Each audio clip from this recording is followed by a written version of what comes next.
All right, so let's get on to our class. So we're going to do more politics. We're here on the Athenian constitution, which is covered not only in the works of Aristotle, but other authors, as you'll note throughout the writing, and this is really the source of the three powers of government concerning law. So, the laws, the institutions, the development of courts. It's all about taking power out of the hands of one or two individuals, small groups, and decentralizing it, for want of a better word. This is the concept of distributed power. So, ironically, this is something that people fail to understand in the Bitcoin and digital currency world. Decentralized does not mean that all the power goes to the demagogues, the democracy, the direct rule, etc. Because even that, if you look at the cultish behavior that we have in these guys with lightning eyes, etc., this social manipulation is a perfect example of why Solon and then others discussed the concept of needing to move away from the problems of control, even by the mob, by the democracy, the direct rule. So when we have simple majorities, they can be just as oppressive as a dictator or tyrant. So this is something that many people today don't think through and don't understand. We have a balanced republican system, not a democracy, for a reason. So let's think through history. Remember that Hitler guy? He was voted into power. Think about that. Yeah. Now, everyone's going on about Putin at the moment. Just remember, he was given his powers democratically. People voted, and you can complain now that it's not fair. He's not following the rules, but he's following the rules he was given at the time when people voted for him, when the majority did, and saying, oh, but 45% of the population don't like him. So what? The majority do. So simple majorities have problems. That's why things are balanced. If you think about all of this, this means that if you remember back, we talked about when Solon came in, he forgave debt. Now, there were problems with how that was structured at the time, but that led to other problems. And after Solon, there was another tyranny. The difficulty here to remember is, although there are sort of problems and wealth sort of redistribution may seem good, all that led to was more problems. So forget his name off the top of my head, another Greek guy after Solon, who was probably more the foundation of modern democracy than Solon himself. I'll probably remember it later. Sort of forced people to take up olive farming and replace grain that didn't suit Athens, etc., and was probably seems less democratic in that way, didn't listen to the will of the people, but then in the long run, the people actually benefited more. And he didn't take property from people. He made people buy into these things and repay loans. So laws are designed to achieve justice. We need ways of giving people consequences and facing their actions. So you remember back reading Plato, we had this guy with a ring. Yeah. Ring of Gyges. So ironically, last night, just as a random thing, my wife and I at the end of the night turned on TV and we watched on Netflix The Invisible Man, which is a remake of a remake of a remake, of course. The concept here is it's a modern remake sci-fi of sort of the late 19th century, 20th century Jules Verne version of the Invisible Man. Of course, Jules Verne was classically educated and very aristocratic and all that. And Jules Verne was also had studied Plato and had taken a classical idea of, well, the guy with a magic ring, and only changed magic into science. And we all know that any sufficiently advanced science is just magic to the rest of us, to do Asimov as well. So think about this for a moment. We have recurring concepts throughout history, and we know the same problem when we don't learn. So Solon is there. He's constructed a system. It was probably a good system if he actually stayed around to make sure it was implemented. I probably could have learned a little bit from that myself, and rather than thinking like Solon, I need to go so that people stop bothering me, I probably should have stayed around and remained a dictator. But hey, that's life. Live and learn.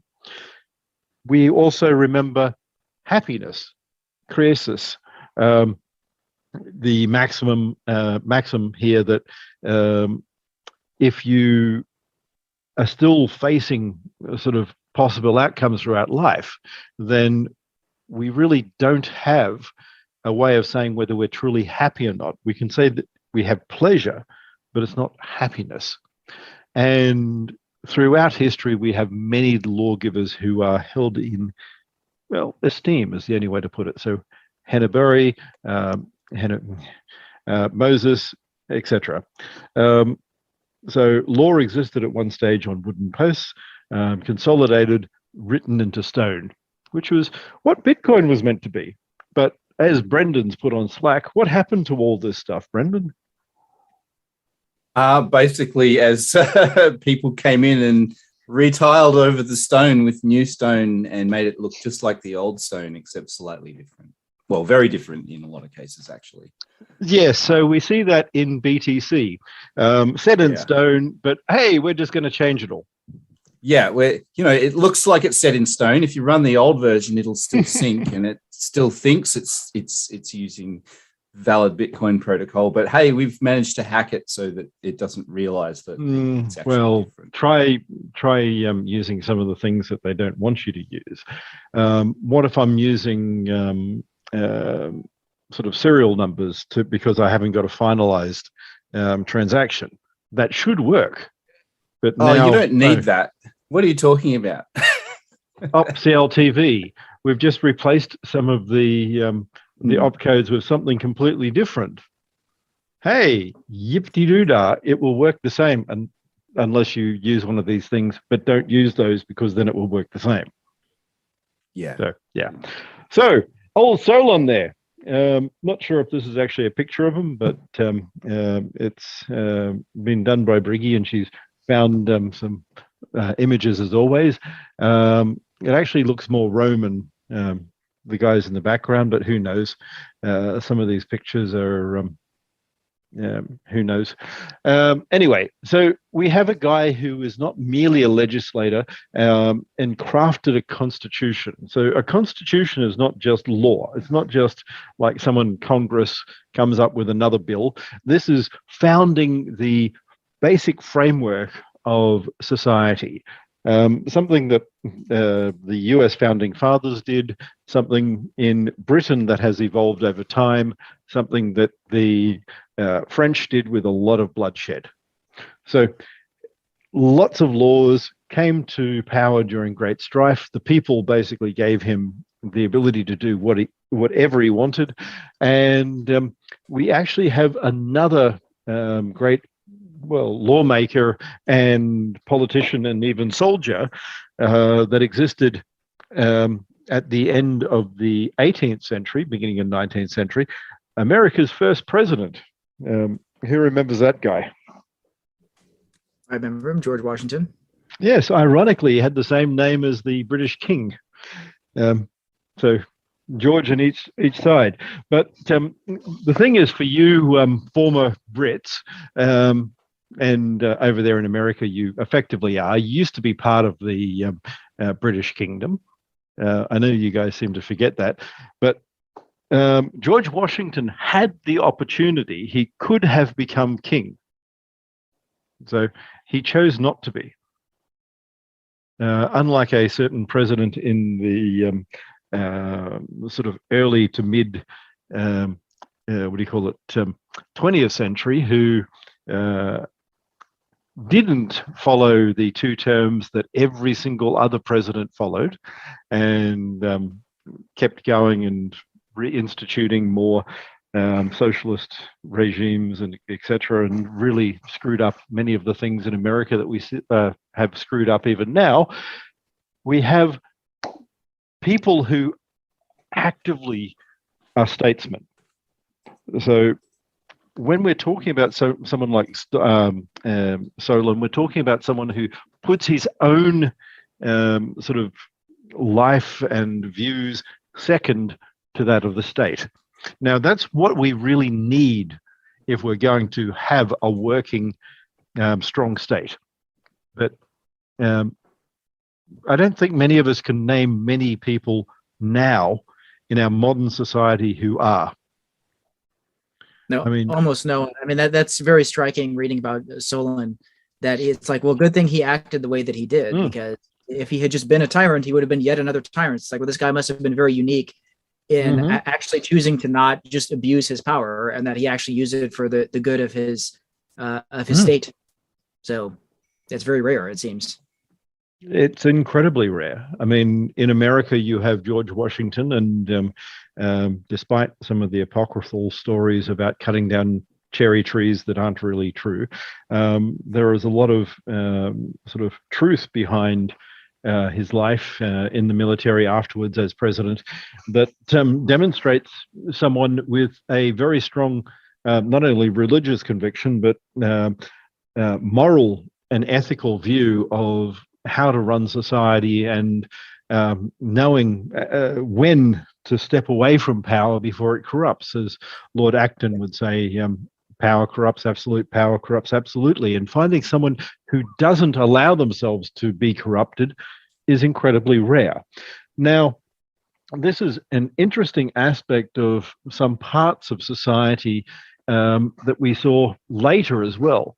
If we're looking at the Justinian corpus, so in the later Roman Empire, we see Justinian coming in and reforming things as well. We see a whole lot of renewal of Rome. We saw that again in the Code Napoleon. So European laws really based on this, the civil code. Now, the problem with such a sort of formation of law, unlike common law, is it's a lot more rigid. It doesn't bend. So this is one of the difficulties when I talk to people who are from a common law background, and I say things like Bitcoin's already covered under existing law, and people in France will go, no, it's not.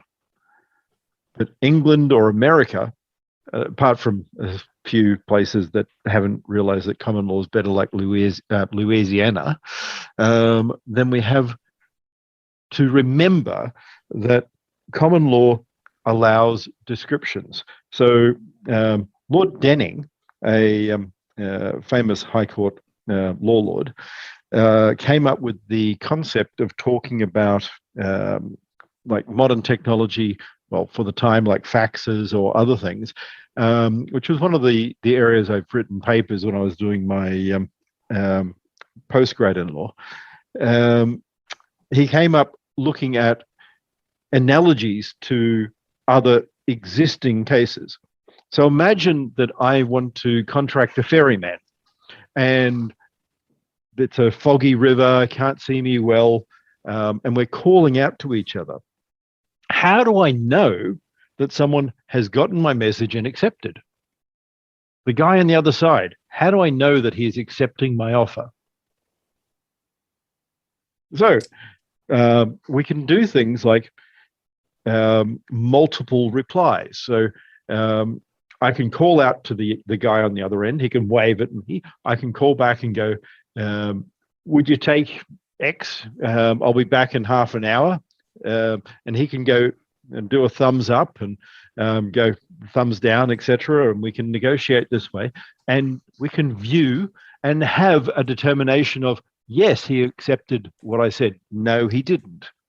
And the same thing applies to email, to other communication forms.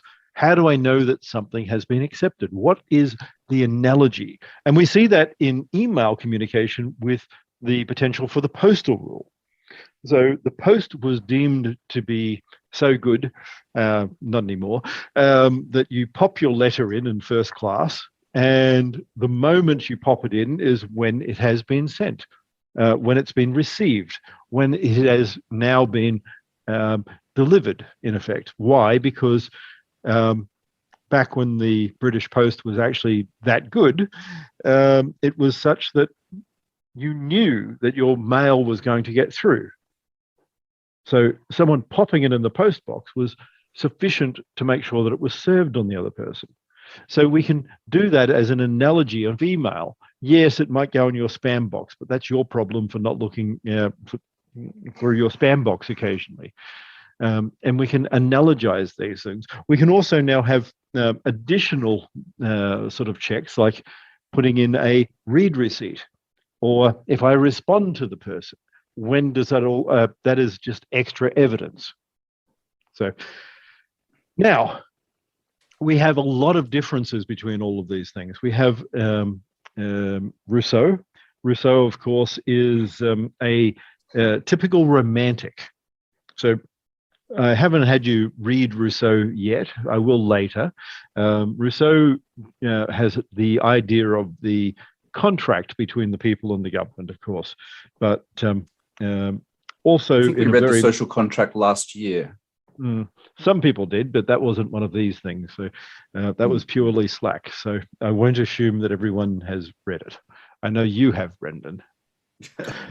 But Mr. Rousseau there sort of had the concept, like Marx, of living naturally, the opposite in a way of Aristotle. To Rousseau, we want to be in this state of nature. Remember who else talked about a state of nature?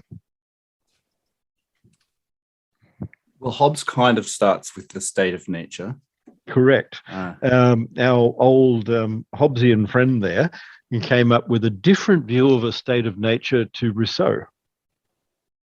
So yes, he's at, if you're in Hobbes' nature, you're literally at war with everyone all the time. Whereas Rousseau, he's kind of saying, well, you can be in the law of nature and still be pals. Now, something to think about is these are states that we can test. Now, it's not going to be perfect. Anthropology is not a perfect science. I mean, especially when you're doing ancient anthropology and trying to look at things from artifacts. For instance, since the 1960s, there has been a Gaia hypothesis and goddess theory that posits that because of these statues from sometimes 4,000 to 10,000 years ago that made out of clay or rock that promulgated everywhere in Europe and even Asia, that there must have been some sort of goddess that was a matriarchal societal form, and we're all nice. But I will actually put a different slant to that. Now, if you look at Athens, Athens was ruled by Athena, a goddess.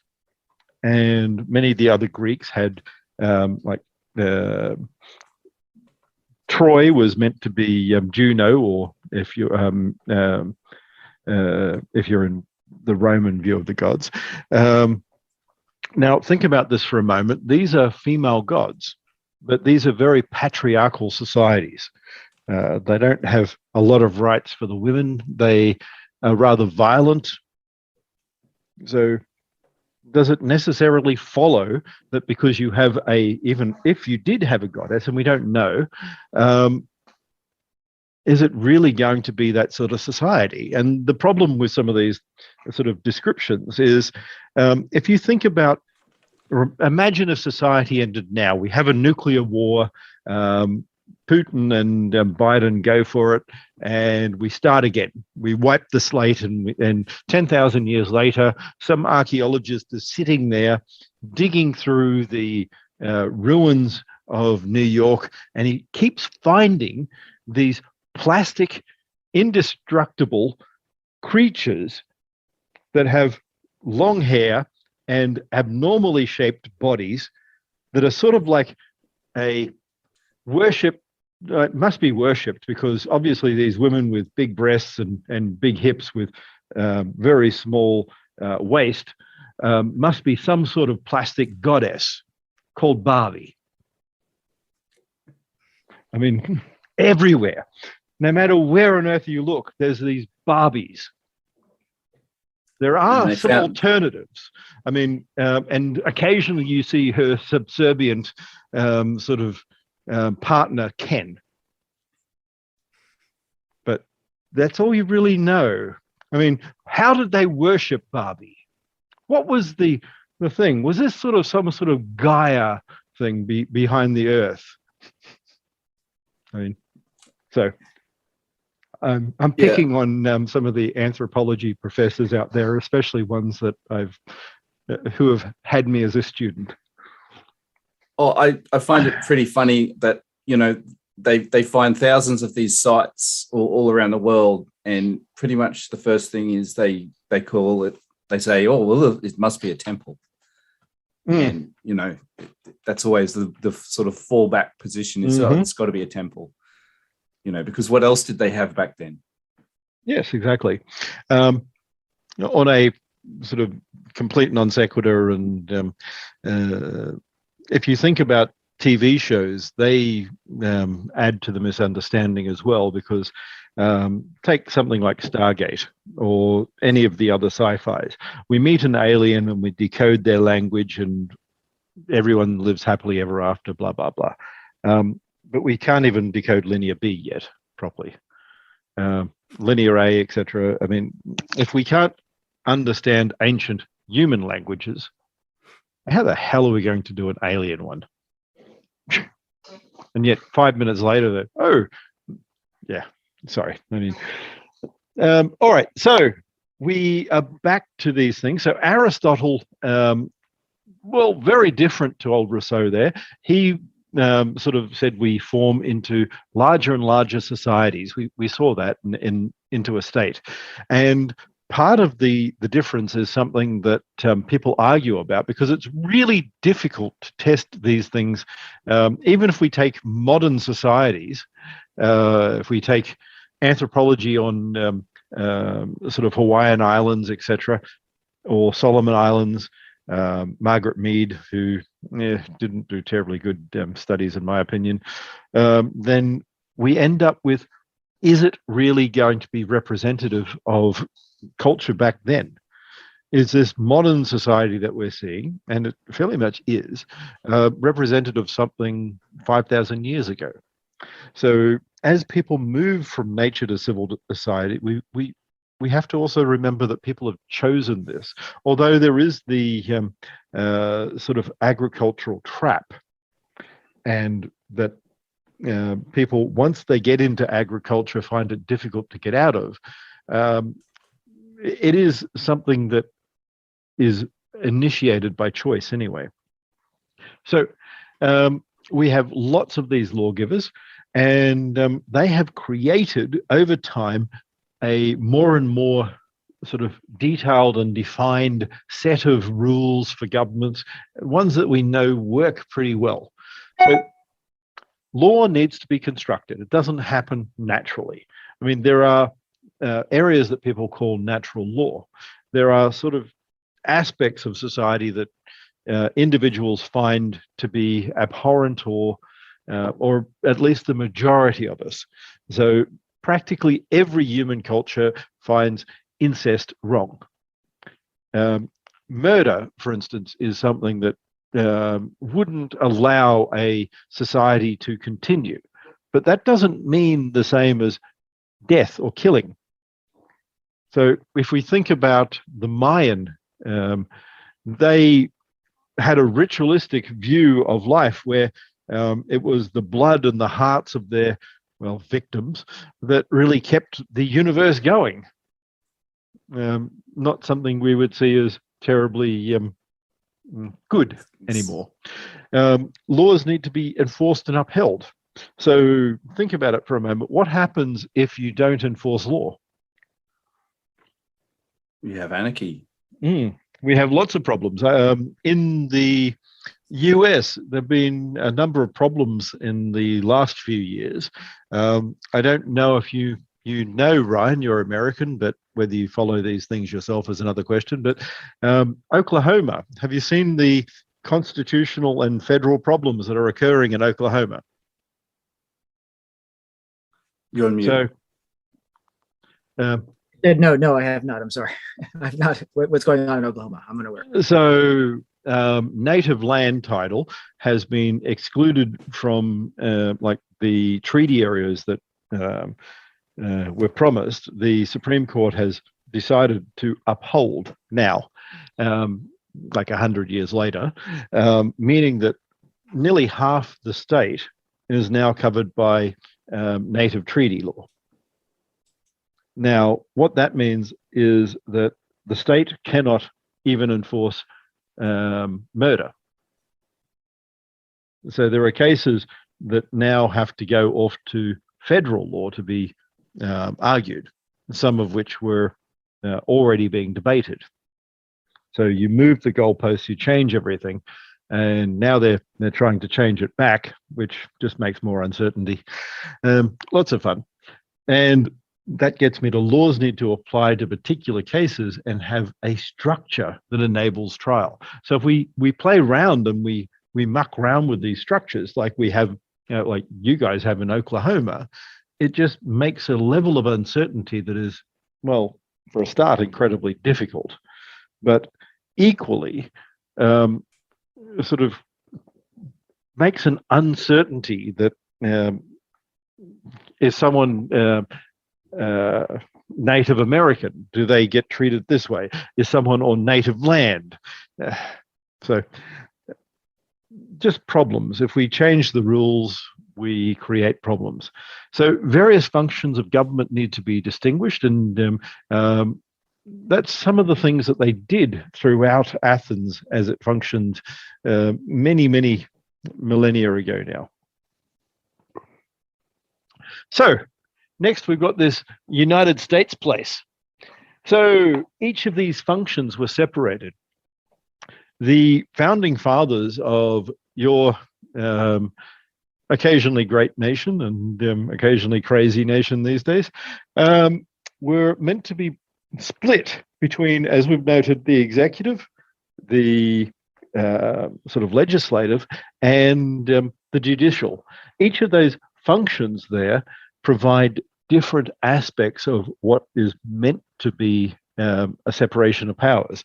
And that has been eroded over time. So if you think about it, the form of the Senate has been changed from a quasi-aristocracy into now something that people vote for, because no one taught you that this is actually meant to be separated so that the people don't vote for it, because, well, we wanted, well, not me, but the founding fathers wanted to balance the powers, and that enabled the country to stop some of the sort of encroaching powers of government that have occurred, the building of a non-sort of electoral bureaucracy, which has happened over the last 100 years in America. Now, think about this. 100 years ago, you had to vote for practically every position, all of the budgets, etc., that went to government. Now you don't. When government changes, do you change bureaucrats? Not anymore. So these are the things that change. And we can blame people like Can I ask you a Dewey. question, Craig? Just because Yeah, what certainly. you said about the Senate's really interesting. I had never heard that before. You're saying that the design of the Senate was not supposed to be voted for? Because that's news to me. I've truly never heard that. No, they were actually originally appointed by their state, not voted by the state, not by the people, but the governor and, or depending on the different state, but others in power would vote for the Senate. Now, that was meant to be a break on the power of the demos, the people. And we love to say, oh, democracy is all powerful, but it wasn't meant to be. No one, including the people, were meant to be all powerful. So that's the point. The majority shouldn't be all powerful. Are there any states that still appoint their senators, or do they all have now like a voting? I don't believe any of them do anymore. There are constitutional amendments and other such things, and yeah, that must have happened at the state level, though. It can be ratified across states, and if you have a referendum and give power to the federal government, then that happens. Interesting. And gradually, people allow all these things to occur. So, executive power. Executive power isn't meant to create law. That's something I want you to think about for a moment. Think how many times United States presidents sit there and make their own law now. Well, yeah, I remember Joe Biden had a stack of executive orders this high on his first day in office. Exactly. Ready to pump them out. Yeah, so the president is now way more powerful than he used to be. Some of this occurred because of wartime power. Other was manufactured problems, and I'll say manufactured problems because 1929 was manufactured. I mean, it was a typical recession that Hoover turned into a depression. And it's a recession because of Schumpeterian economics. People were being driven off farmland into the cities. People were no longer in jobs that existed in the 19th century. Blacksmiths, farriers, many, many different roles ceased to exist. And people weren't educated. People didn't learn how to do new jobs. And that led to a lot of problems. If you think about the majority of the population 120 years ago in America were rural, and then start moving those people into cities. What do you do with all these workers? They're not trained to be in manufacturing. They're not skilled. They might be good in certain roles. They might be good farmers in small environments. But now that we have a cotton gin, we don't need them in areas anymore. And it's not blaming the evil capitalist, it's new technology, and the world has moved on. Sorry. So all of those different crises are something that politicians will use if we don't watch. This is a critical aspect. We have to watch our politicians or they will take extra power. And the same thing has happened in the US Supreme Court. So the court is meant to interpret law. Now, that doesn't mean, like we saw in the 60s on, that they create law. So although the Israeli Supreme Court is incredibly, way out there creating laws every second day, the Americans aren't meant to be. You're not meant to be social justice warriors when you're a court. You're meant to follow and interpret the will of the law, not as you reinterpret, as it was written. So think about that. When people write about the Constitution, then think about what they were doing it in regards to, not happiness as we take it now as momentary pleasure, the pursuit of happiness being, well, I should go and have a right to get 20 hookers and blow, the Roger Ver version of reality, or half of core, but rather what is long-term human deer. Hate that word. I can't pronounce it terribly well. Human and deer, Greek, terrible pronouncing Greek.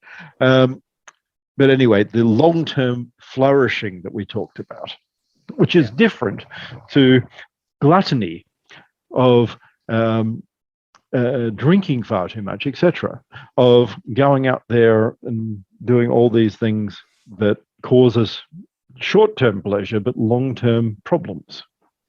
So laws were not drawn up in simple and explicit terms. So Solon there made things difficult for people. And we can say, well, isn't that terrible? Solon made it difficult. Why do you think he made it difficult? Well, I would say, based on my limited understanding of political science and my limited understanding of the history of the U.S., there is a good reason to make things difficult so that a tyrant can't come in there and just abuse everything and change everything really quickly. So if everything's difficult, things are deliberately inefficient and challenging, it creates a barrier to dramatic, sudden changes that could be for the worse. That's a way to interpret. What do you mean? What do you mean, though? I mean, what do you think? That's part of it, but it also means people have to get together and try and understand and interpret. Aldous Huxley and Pleasures, 1920 something in Vanity Fair, came up with the typical argument that he's had through many of his books and stories, that we have eschewed long-term growth and thought for something short-term. And in this, I want you to think about, in the past, going to a play, a concert, etc., required intellectual thought. Even those who were poor. Lots of people in England went to Shakespearean plays. The Shakespearean plays were common man type things, but you had to understand some of the aspects of what was being sort of modeled in them. Like Ovid's Metamorphoses was a key underlying theme throughout many of Shakespeare's plays, Plutarch, etc. And people talked about these things and understood them. Going back to Greece, if you look at all the things, the plot holes in the Odyssey, Ulysses, Roman terms, then they're filled by what people knew. You didn't need to tell all the story because everyone would have known it anyway. So, but now we replace that with reality TV, with the guaranteed way of love, which was something that flashed up in Netflix last night at me, on Love Island or something like that, that's mindless. There's no thought. I mean, you're not going to sit there and go, I think blah, blah, blah. If this person did blah, I mean, it's completely mindless. And that's the whole thing. We're taking away and giving sort of soma to the masses. We want people to think. We don't need them sort of just sitting there not actually using their mind. Rationality is this thing that Aristotle told us makes us humans different to the animals. It's an aspect of definitional sort of development of what is human that I agree with. To be fully human is to be fully rational. So you could say that Solon made things kind of, and I think he says this Aristotle says this in the book, he made things deliberately complicated so that the people would be required to learn the text, to attempt to understand it, to discuss, and really then among themselves to formulate a group thesis about what the intention of that law was and to apply it. Yes. So even rather than then, just having something that was completely obvious and direct. Yeah. So even when things are set in stone, even when there's a protocol that doesn't change, then there are ways of interpreting, and different things can be built within the laws. So that's how we can do this. So the duty of serving is part of it. The ability to understand, and if you are able, I do recommend, if you're not going to do a law degree and learn how courts work, or do a degree in politics, then serve in courts, serve in a jury, and learn. It's actually a form of education. Juries are a way of having people learn constitutional government and how they are structured and how they work. I mean, it may sound boring to a lot of people. I sit there and I waste my time, but it's actually part of being in society. And we are teaching people now that society is this thing that we want not to be part of anymore. That's wrong. We should be part of society. The structure of having a free individualistic system means that we don't only have rights, we have duties, privileges. And that's something that the American founding fathers understood, something that the constitutional developers of the English system understood, whether they're Lord Acton or Churchill. So duty is a foundation of a good, free society. You don't get to be free unless you actually do something to maintain your freedom. So courts as well give us the ability to challenge the law, to update it, to fix it, especially in a common law system. The interpretation of law develops over time. So the common law is more democratic than people understand. I actually prefer the concept of common law to any of the statutory things or code-based law. Although more and more governments move towards them because it looks like they're doing something, the reality is law should not be something that changes regularly, and it doesn't need to change to address things. All of these laws that people implemented for computer crimes, for instance, none of those needed to be in place. What needed to occur was some a-hole like me needed to take a case before the court and say, look, these guys have damaged my property. This has cost me. It's not as hard as people think. And if you think about those Athenians, they saw it as their right to go into court, that they were going to do that. They were going to challenge things and push the boundaries. So the assembly didn't require wealth to be in. Everyone could go.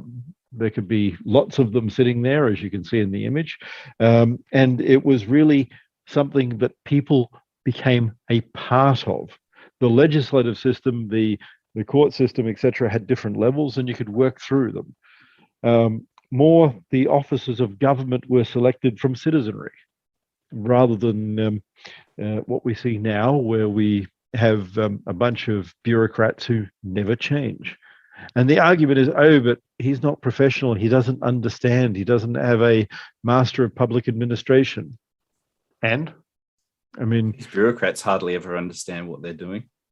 Mm-hmm. So what we create is a system that will never relinquish power. There's no oversight. I mean, we've created a fourth part of government now in the bureaucracy, but it is outside of the controls of the people, of the Senate, of the legislature, of fairly much anything. There are some ways of getting rid of people. If you're the president and you really hate someone, there are some limits that you can go to. But if you're just arbitrary, you don't like someone, the president can't even do that. You can't change a lot of the government there. You have a few areas you can appoint, but they don't have the control of the underlying structure. The IRS, for instance, try and reform that. You can't reappoint all the people that matter. You might appoint the guy at the top, but it doesn't make that much change. So by the time of Athens, fairly much all well and truly documented. leading to the three levels that we've talked about already, and that really form the basis of all good modern political systems. So, three powers. These separate and allow us to have a series of checks and balances that differentiate and limit power. So Congress and Senate can be checked through veto powers. That was the real role that the president had over them. He could refuse to pass laws. So the oversights of these things stopped government from becoming excessively large. So certain person, I'm not mentioning after Hoover, president who stayed way too long, caused even more problems. Strangely enough, he got on really well with Stalin for some reason. Luckily, he died. Otherwise, you'd probably still have him as president. Anyway, Congress could also check presidential power. He was meant to, this president guy was meant to have a covenant made under advice and consent of the Senate. Doesn't sound too familiar, does it? No, that's not how it is anymore. Bill of Rights. Congress shall make no law respecting an establishment of religion, and no bill of attainder or exposed fact law shall be passed, blah, blah, blah. So there should be freedom of worship, etc. That has changed. Where we see, whether you like religion or not, it's not the point. But if you're having federal funding, in my opinion, dictate what happens in schools, then that, in my opinion, is a breach of your Bill of Rights. Think about it. If you now say, if you teach this, I'll give you money. Isn't that an abuse? I mean, it's indirect. It's certainly open to abuse. Mm-hmm. Well, that's one of those things that I think the Supreme Court has ruled on things like this. Like I remember one about controlling, like they're able to, through the use of funding for things like interstate highways, they can decide, like, we can remove your funding if you don't follow these things and such and such. It sounds like an abuse of exactly what you're saying. Like they've essentially created the ability to work around, work around Congress and or the courts, depending on whatever. Especially with bureaucrats who have no real oversight anymore. And there are some of them, depending on where you are. Yeah. That's what these omnibus bills are for, right? They can pretty much shove whatever they like inside, and then on the cover it says, oh, this is about roads, but then it's all about all kinds of stuff. Yeah. So examples like with police and sheriffs, you guys complain about them a lot over there. I mean, but like us here in England, you vote for the head of each of those departments, unless you're talking about federal and FBI and etc. But the sheriff department, you vote for the sheriff. The sort of head of a police department in a town, you should be voting for them. And generally, that occurs. Over here, the Metropolitan Police, the head of the Met Police in England, is voted for. Each local division is voted for. Not like in Australia, where everyone's appointed, and if you don't like it, too bad. But that used to be the case with many different roles throughout society as well, including people who had to do with many of the government bureaucracies. That's not the case anymore, is it? So think about this for a moment. If we want to have something that works, we need to also have certainty in law. That means we can't arbitrarily backdate things. We can't apply law before now. So if someone's already done something, we can't legislate to make it illegal. Otherwise, think what it means. It means we can change the rules after someone has done something, and we can arbitrarily punish an individual. Mm. It'd be the same as there being no rules, because you couldn't rely on any of the rules if the rules can always change post. I mean, It's a form of anarchy, really. Yes, or worse, it's fairly much corrupt. So Solon did this thing that I find rather problematic, which was the cancellation of debt, which in the Old Testament, Jubilee, but if you knew about Jubilee and that happened on a regular basis, that's different to sort of the debt cancellation. Now, there were problems at the time. There were people having to sell themselves into slavery, sell their family into slavery, and that was causing a lot of issues. And it was not good enough just to go, oh, we're going to ban people selling their children into slavery. You needed something to have people not starve to death. The difficulty there was if you only do this and get rid of all of the debt, then nobody trusts giving out loans anymore. Nobody will invest. So what you need to do is also construct a way of having a long-term loan for people to do things. So Solon's subsequent, and it'll come to me eventually, sort of replacement, actually did that, and he implemented a form of, well, loans to the farmers, etc., making them move from grain, having enough time, because it's 7 to 10 years before you get olives, or longer for good quality ones. Moved them to olives and grapes and things, which had flow-on benefits. No one thought about it. Solon tried to encourage potters to come into town. Didn't really get much work, but when you have olive oil as an industry, when you have grapes as an industry, suddenly, well, all these things took off. So by the time of Aristotle and others, these industries were flourishing. And emergent property, sometimes you don't realize it, but you start one thing and another thing occurs. So by moving people to make more money in olives, more potters came in, more tradesmen came in, and the city flourished extensively. So Solon reset the status quo. Now, that sounds good, but there were reasons for it. The number of people being sold into slavery as citizens were actually threatening the stability of the state. There needed to be credit reform. That was problematic. And in part, it was a similar thing to what we see now and what we saw 100 years ago. There were new technologies being developed at the time. Now, we like to think that this is only a problem that happens to us moderns. But in the past, they had no real change in technology. It happened all the time. So start thinking about the changes that occurred in pottery. There were changes in pottery.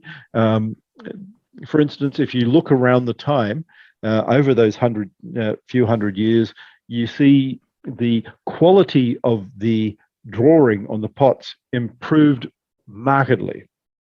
Now, the reason for this is they invented better, faster potter's wheels. Now, where they had the ability to turn faster, etc. They invented wood lathes. They invented a number of other things, not modern wood lathes, but where people would have a foot treadle and things like this. Now, that may seem boring to us. That's not that difficult. A faster pot, a better, potter's wheel, a faster manufacturer, a better quality pot. Well, that also created thinner pottery, more high quality pottery that could be traded longer distances, all sorts of fun things. It was less heavy. And if you have lighter pots that hold more, that also, the weight in a ship, of course, is important. So you can trade more. So little things like this actually changed the nature of what was occurring. The other problem was climatic and also agricultural. Years and years of farming in an area that shouldn't really be farmed intensively caused a lot of problems. They were trying to grow grains in Greece. If you think about the type of soil in Greece, it's very thin. It's not terribly fertile, and trying to get multiple crops. Whereas you plant olives, you plant grapes, good. And eventually people learned that. Exactly. And they became a trade empire because of that. The ships, the quality of ships became better. The triremes became massive, could turn on a very small sort of turning circle.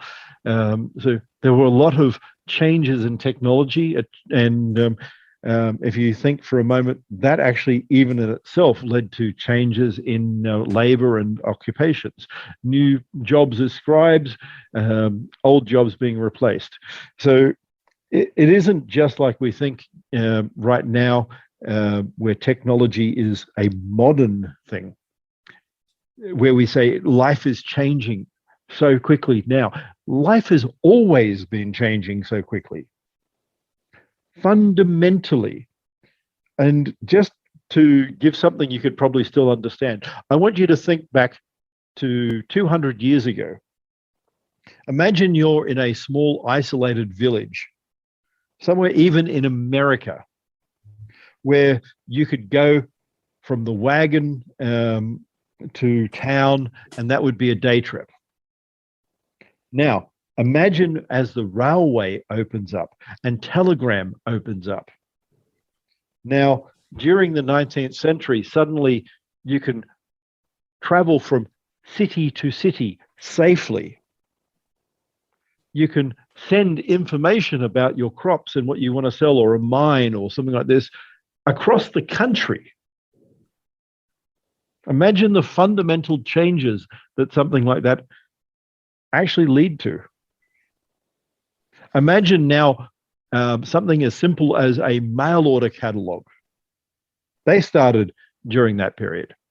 Being able to now, because of the trains, order something, send the mail, have it come in a time that your bag of flour was not rotten and full of weevils.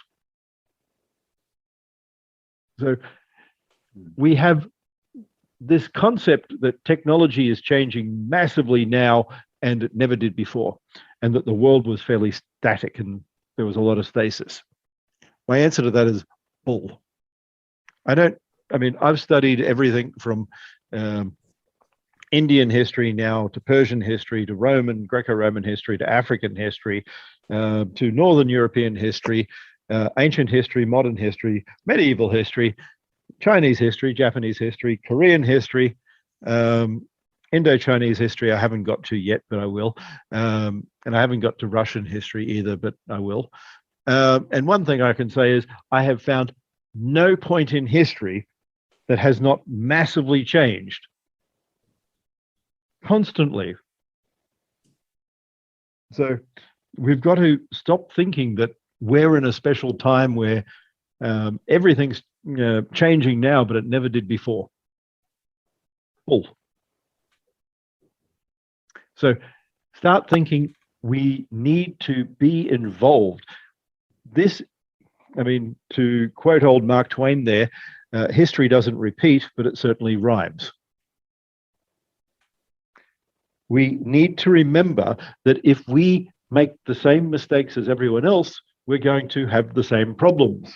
So if we want to have people trust the law, we can't try and do an ex post facto law, the one where we change it retrospectively. And we need to think about how we engage and educate people, not just train them, get them to understand all this stuff. What we're doing now is education, teaching people the foundations of society, of culture. That's what education's about, making good citizens. So, Question for you. You've answered some of these already in Slack, I believe. So why did Yes. Solon repeal Draco's laws? It was stated in the book that it was because the debt, the way they were managing the debt, and the holding of debt against the person themselves, and allowing that debt to essentially put that person into bondage, was really creating a rift in the society where Athenians were being sold to Athenians as slaves, and or not even sold, really. They were being appropriated for this debt, and it was really turning. There was an uprise brewing, is what it says in the book. And and if they had innovated more, and funny enough, these legal innovations are also innovations. I want you to think about the creation of bankruptcy laws for a moment, how that changes things. The ability now for someone to go bankrupt, to then have their slate wiped clean and to start again. That's very different to having their family sold into slavery or losing everything. Equally, we now have this corporate structure. And through a corporation, people can negotiate the sort of collection of capital to try things. Of course, the difference with the modern ICO bullshit world is that you have to actually be at least semi-honest with a corporation.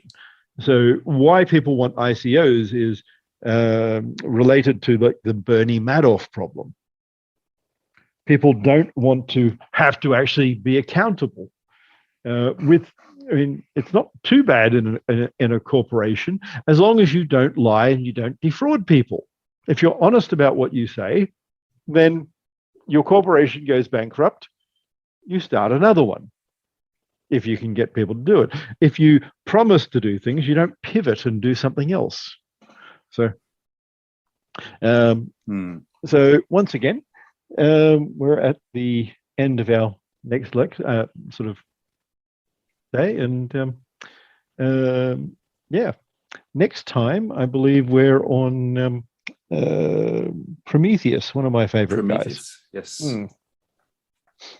So he is actually an interesting sort of adjunct to legal theory as well. People don't think of him that way, but old Prometheus is sort of an introduction to law that think about what we've learnt already. What do you think he might be doing? Zeus was, in a way, a friend, a relative. The two of them overthrew Zeus's father together, and then Zeus became a tyrant. Prometheus, whose name means forethought, stood up facing in full knowledge of what would occur.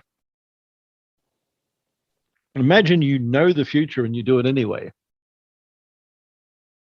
Yes. So he was essentially sort of self-sacrificing in handing the knowledge down, knowing that he would be punished for it, but also knowing that he could change the course of humanity by giving them the understanding in how to self-determine. Correct. So, alrighty. At this point, I'm going to leave you with it for another night. And okay. All right. Well, thank you very much, Craig. All right. Talk to you soon. See you next week.